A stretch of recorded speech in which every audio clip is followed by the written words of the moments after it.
अस्सलाम वालेकुम जी। मिजाज बखैर भाई। हमने सोचा बहुत पढ़ लिया मर्दाना अदब, अब कुछ खवातीन का अदब भी पढ़ा जाए। अरे याद आया, खवातीन भी तो लिखारी इतना खूबसूरत लिखती हैं हमारे यहाँ। क्या खुर्रतुल ऐन हैदर है, क्या अस्मत चुगताई है, भूल ही गए थे इनको पढ़ना। फिर जोर जबरदस्ती करके ढूंढ निकाली हमने अस्मत चुगताई की एक तहरीर जिसका नाम है अमर बेल, और आज हम वो पढ़ेंगे। पसंद आए तो बताइएगा, हम मजीद पढ़ेंगे, और पसंद आया तो और पढ़ेंगे और पढ़ते ही जाएंगे। हमारा तो काम ही पढ़ना है। खैर, अमर बेल पढ़ते हैं। बड़ी मुमानी का कफन भी मैला नहीं हुआ था कि सारे खानदान को शुजात मामू की दूसरी शादी की फिक्र टसने लगी।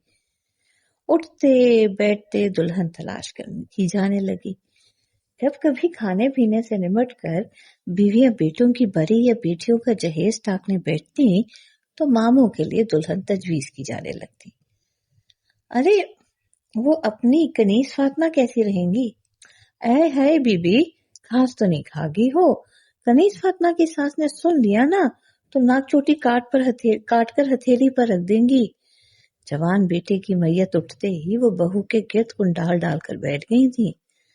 वो दिन और राज का दिन दिल्ली से कदम न उतारने दिया।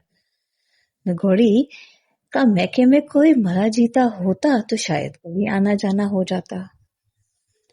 और भाई सज्जन भैया को क्या कवारियां नहीं मिलेंगी जो छूट पत्तल चाटेंगे।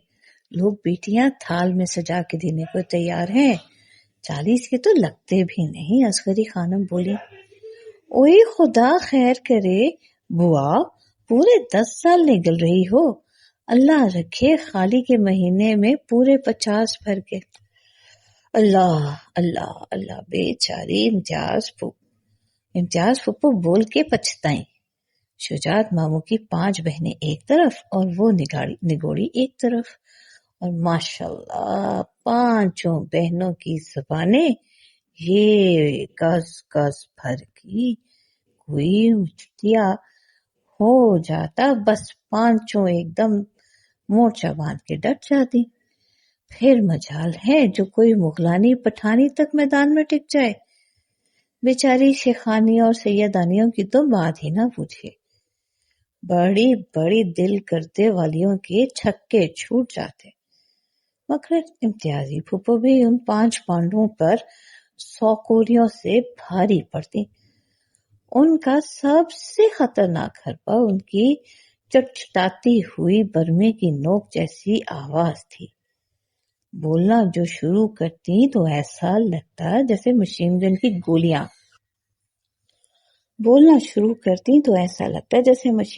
गोलियां एक कान से घुसती है और दूसरे कान से जन जन जन जन जन जन करके सन्नाटेदार निकल जाती।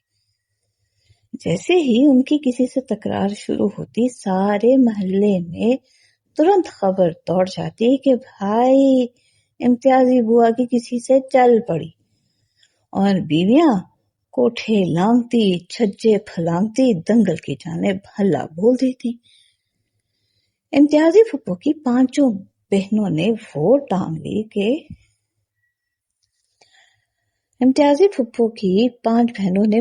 ली कि गरीब नक्कू बन गई। उनकी संजली बेटी गौरी खानम अब तक कंवारी धरी थी। 36वां साल छाती पर सवार था, मगर कहीं नसीब बनने के आसार ही नजर नहीं आ रहे थे। कंवारे मिलते नहीं थे, ब्याहे रडबे नहीं होते थे।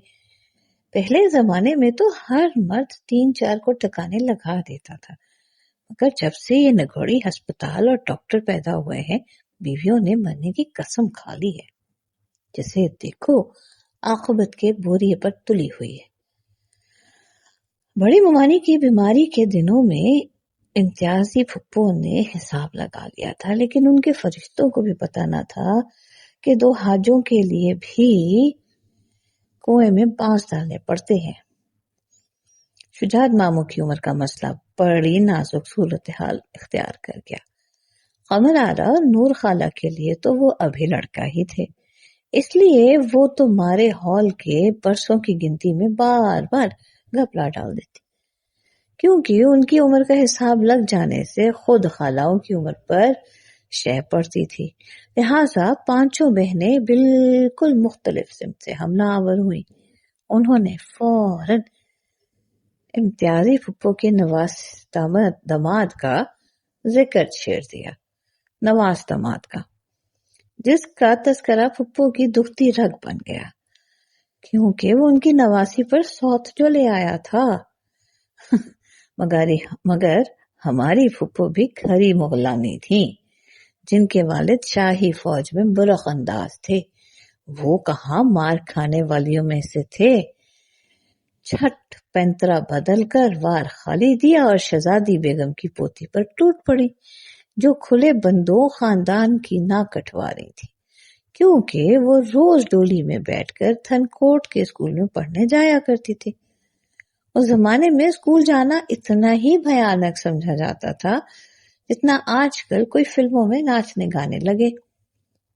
شجاعت ماموں بڑے معقول آدمی تھے، نہایت ستھرا نقشہ، شریرہ بدن، درمیانہ قد، امتیازی پھپھو سارے میں کہتی پھرتی ہیں کہ لگے نہ لگے خضاب لگاتے ہیں، مگر آج تک کسی نے کوئی سفید بال ان کے سر میں دیکھا نہیں تھا، اس لیے یہ اندازہ لگانا مشکل تھا کہ خضاب لگانا کب شروع کیا۔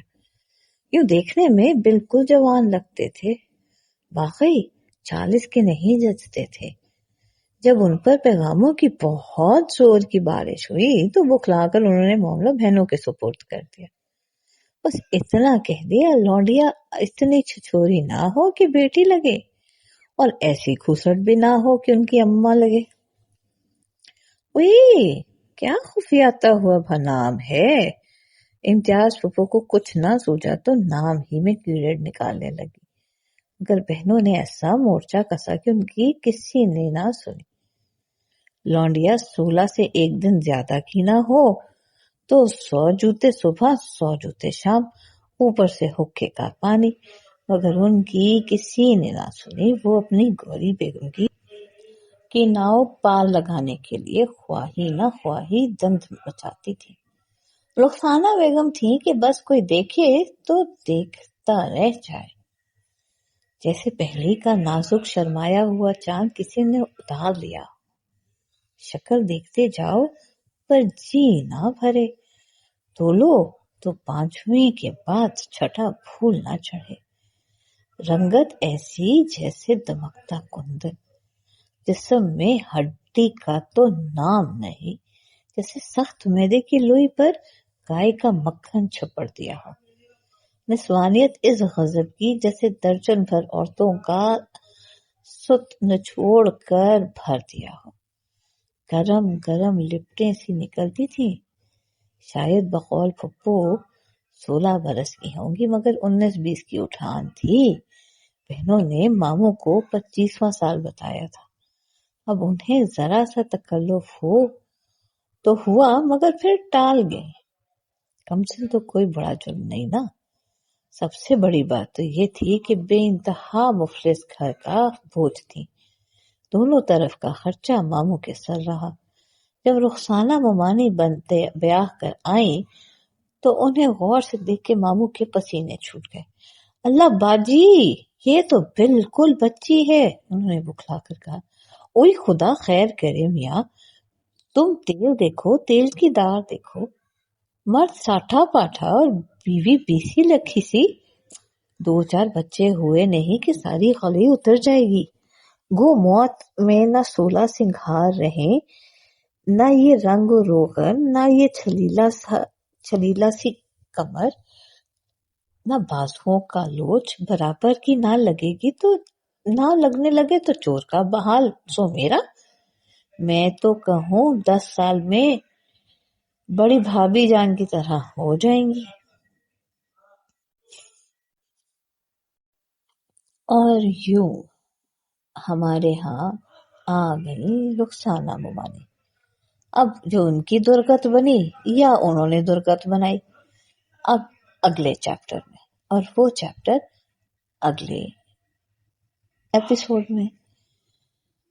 ہمارے ساتھ رہیے گا، ہمارا ورثہ آپ کا ورثہ۔ اپنا خیال رکھیے گا، ہمارے ساتھ جڑے رہیے گا۔